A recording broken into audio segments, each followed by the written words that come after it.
Hello friends, आज हम करेंगे पैंट की कटिंग 40 हिप साइज़ के हिसाब से। तो यहाँ पे मैंने कपड़ा ले लिया है। कितना हमें कपड़ा चाहिए होता है वो मैं आपको बताती हूँ। यहाँ पे मेरे पास 1.5 मीटर कपड़ा है, तो बिना पॉकेट का यहाँ पे पैंट आराम से बन जाएगा 1.5 मीटर में। अगर आपका हिप साइज़ ज़्यादा है, ज़्यादा बड़ी साइज़ के लिए आप बना रहे हैं, तो 1.5 मीटर आपका कम हो पड़ जाएगा। तो उसके लिए हमें ज़्यादा कपड़ा चाहिए, 40 से कम के लिए, और 40 तक बन जाएगा। तो यहाँ पे मैंने सबसे पहले तो यहाँ पे हमने कपड़े को ले लेना है फ्रंट पार्ट के लिए।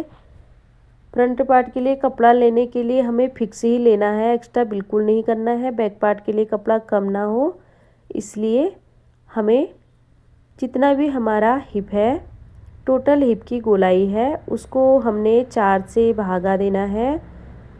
उसके बाद हमने हमारा जो भी निकलेगा उसमें हम 1.5 इंच की लूजिंग रखेंगे और हम कमर की तरफ को निशान लगाएंगे और उसमें क्रॉच का भी प्लस कर लेंगे। टोटल कपड़ा मतलब कितना चाहिए ये हमें पता लग जाएगा। इस हिसाब से जैसे मेरा 40 है तो मैं उसका मेरा 4th हो गया 10 इंच। फिर उसमें मैंने 1.5 इंच की लूजिंग ली है, अगर तो 11 साढ़े 11 इंच पे पहले निशान लगाएंगे कमर की तरफ को, लेकिन उसमें 2.5 इंच एक्स्ट्रा लेंगे। इतना कपड़ा हमारा ऊपर की तरफ को लग जाएगा फ्रंट पार्ट के लिए। यहाँ पे जैसे 10 इंच है तो 1.5 इंच की लूजिंग है, बाकी क्रॉच भी चाहिए हमें, तो मैंने उतना ही कपड़ा फोल्ड कर लिया है क्रॉच समेत।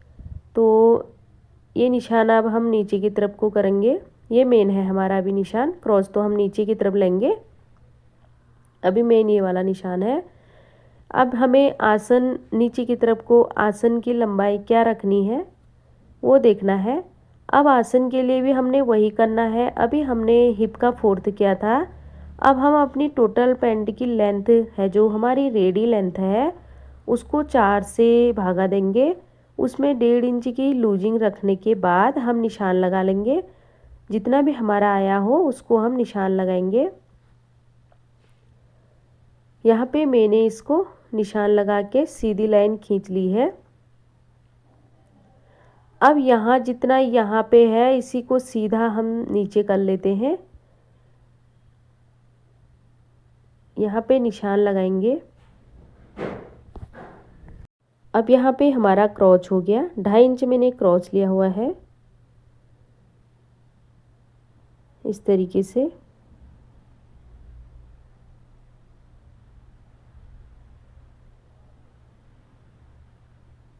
अब यहाँ पे जितना भी हमारा यहाँ पे आया है इसका सेंटर लेंगे कमर की तरफ से, 5 इंच की नीचे की तरफ को निशान लगाएंगे और यहाँ पे एक प्लेट बनाएंगे।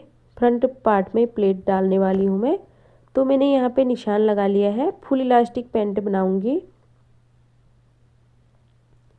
1/2 इंच इस तरफ और 1/2 इंच उस तरफ को इस तरीके से निशान लगा लेंगे।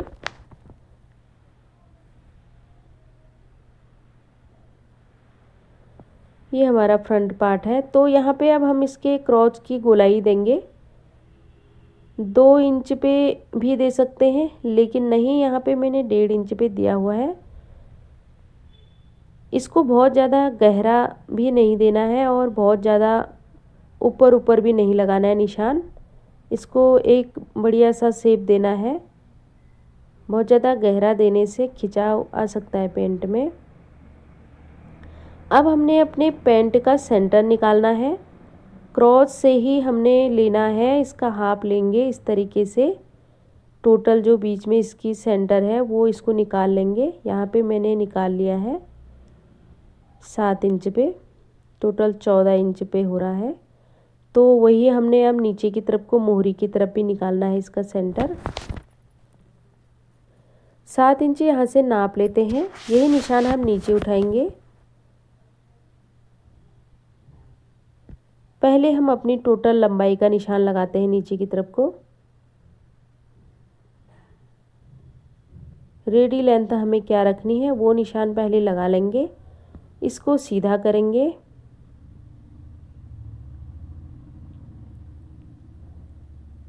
अब मोहरी की तरफ को इसका सेंटर निकालना है।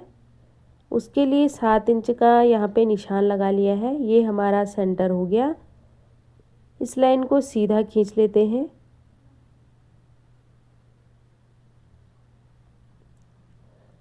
उसके बाद हमने अपनी मोहरी की कितनी चौड़ाई रखनी है अपने हिसाब से रख लेंगे। अगर जैसे हमने टोटल 6 इंच रखनी है मोहरी, तो 3 इंच इस तरफ 3 इंच उस तरफ इस तरीके से निशान लगा लेंगे।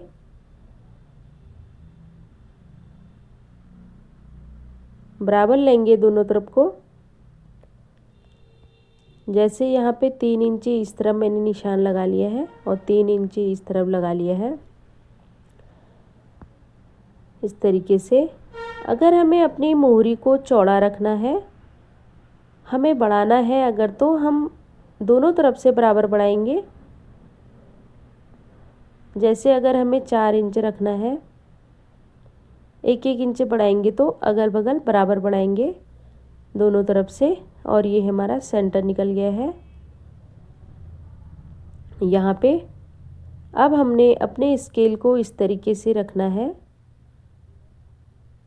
स्केल का ऊपरी हिस्सा क्रॉस पे रखना है और सीधी लाइन लगा लेंगे कर्व स्केल से। इस तरीके से भी रख सकते हैं, लेकिन यहाँ पे मैंने ऐसे रखा हुआ है। स्केल को अलग अलग तरीके से रखने से उससे फ़र्क पड़ता है, क्योंकि ऊपर की तरफ हमारा स्केल गहरा है और नीचे की तरफ को थोड़ा सीधा है, उसका कर्व कम होता जाता है। इस तरफ से भी ऐसे ही रखेंगे। अगर हम ऐसे रख के निशान खींचते हैं, उसके बाद मैं आपको बताऊंगी अगर इस तरीके से निशान लग चुका है, लेकिन अगर हम इस निशान को दूसरे तरीके से लगाएंगे तो कितना गैप आता है, वो मैं आपको दिखाऊंगी। और फिर हमने कमर की तरफ को कोना साइड से ना निकले, इस तरीके से इतना कपड़ा हमारा एक्स्ट्रा है, इसको हम ऐसे स्केल को रखेंगे और इसको सही से गोलाई देंगे। यहाँ से एक नुकीला कोना सा जो साइड में बनता है वो नहीं बनेगा। अभी तक मैंने स्केल को ऐसे रखा था, अब मैं आपको ऐसे स्केल रख के बताती हूँ यहाँ पे क्या फ़र्क पड़ता है, हमारा कितना कपड़ा एक्स्ट्रा आता है। जो हमारा साइड से कपड़ा फूलता है ना, पैंट का जो एक्स्ट्रा बाहर को निकलता है, वो बहुत अजीब लगता है, एकदम शेप उसका सही नहीं लगता है। तो इस तरीके से लाइन खींचने में क्या फ़र्क आएगा। अभी मैंने नीचे की तरफ से ऊपर की तरफ को स्केल को रखा था, अभी मैंने ऊपर का कोना रखा है और इतना हमारा अंतर निकल आया है। जो बाहर की रेखा है हम उस पर कटिंग नहीं करेंगे, अंदर वाली रेखा पे हम कटिंग करेंगे। इतना फ़र्क पड़ता है। स्केल को रखने से भी हम रख सकते हैं, वैसे भी रख सकते हैं, ऐसा नहीं है नहीं रख सकते। लेकिन अगर आपको एक बढ़िया शेप चाहिए, स्ट्रेट चाहिए, कोई फुलान अपनी पैंट में नहीं चाहिए, अगर आपकी थाई उतनी हैवी नहीं है, तो आपको कैसा शेप अपनी पैंट का चाहिए उस तरीके से आप देख लेंगे। तो यहाँ पे हमने गोलाई निशान पहले दे दिया था और ऐसे रखना है। अब हमारा ये वाला निशान लग चुका है। अब हमने मोहरी वाला निशान लगाना है। यहाँ पे भी हमने क्या करना है, मोहरी का जो फोल्डिंग कपड़ा है 1.5-2 ले सकते हैं इसको। यहाँ पे मैंने 2 इंच लिया हुआ है। जो हमारा बाहर का है, जो हमारा बाहर का पार्ट है वहाँ तो सीधा रहेगा, लेकिन जो हमारी क्रॉच की साइड से जो मोहरी वाला निशान है वो थोड़ा हम तिरछा लेंगे। वो तिरछा क्यों लेंगे, क्योंकि जब हम फोल्ड कर रहे होते हैं उसके लिए उस समय हमारा कपड़ा कम नहीं पड़ता है, तो हमें बराबर कपड़ा मिल जाता है। यहाँ पे इस तरीके से 2 इंच पे निशान लगाएंगे। इसको सीधा कर लेते हैं। जब हम इसको फोल्ड करेंगे तो हमें सुविधा रहेगी। यहाँ पे हमारे निशान लग चुके हैं। अब हम इसको कट कर लेते हैं। बाहर की तरफ को अभी हम कट नहीं करेंगे, क्रॉच वाले साइड से ही इसको कट करते हैं, क्योंकि बाहर की तरफ से हमें अभी एक स्ट्रेट वो चाहिए। अभी हमने इसको बैक पार्ट पे रखना है, इसलिए हमें पार्ट को बराबर रखने के लिए सुविधा रहेगी, पैंट आड़ा तिरछा ना हो रहा हो पार्ट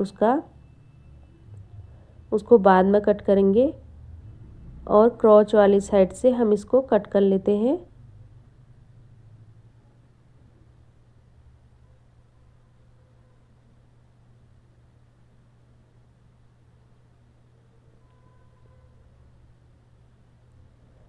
यहाँ पे फ्रंट पार्ट की कटिंग हो गई है। अब हमें बैक, यहाँ पे हम पहले कट लगा लेते हैं, यहाँ पे और प्लेट के यहाँ पे, कमर की साइड की प्लेट में। अब हम बैक पार्ट भी ऐसे ही कट कर लेते हैं। बैक पार्ट में हमें खास कुछ नहीं करना, फ्रंट पार्ट को रखना है बैक पार्ट के ऊपर। और यहाँ पे एक क्रॉच बढ़ाना है, मोहरी से 1 इंच बढ़ा देना है और कमर की साइड से 2.5 इंच बढ़ेगा। अब हम बैक पार्ट की भी कटिंग कर लेते हैं, फिर आपको इस तरीके से मैं बताती हूँ कि हमने किस तरीके से बैक पार्ट की कटिंग करनी है। वीडियो यदि आपको पसंद आ रही हो तो प्लीज़ एक लाइक ज़रूर कर लेना, और इस तरह की और भी वीडियोस देखने के लिए चैनल को सब्सक्राइब ज़रूर कर लेना।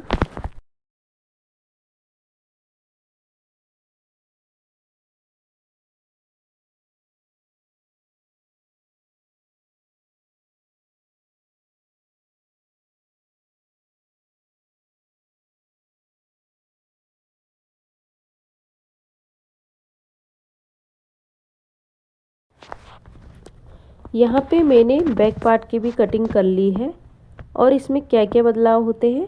जैसे यहाँ से मार्जिन लिया है, एक्स्ट्रा लिया है मोहरी से 1 इंच का, और क्रॉस लिया है 2.5 इंच। यहाँ पे 2.5 इंच क्रॉस लेने के बाद, यहाँ से एक्स्ट्रा लेने के बाद, कमर की साइड से हमने ऊपर की तरफ को हिप साइड में यहाँ पे 2.5 इंच हमने बढ़ाया हुआ है।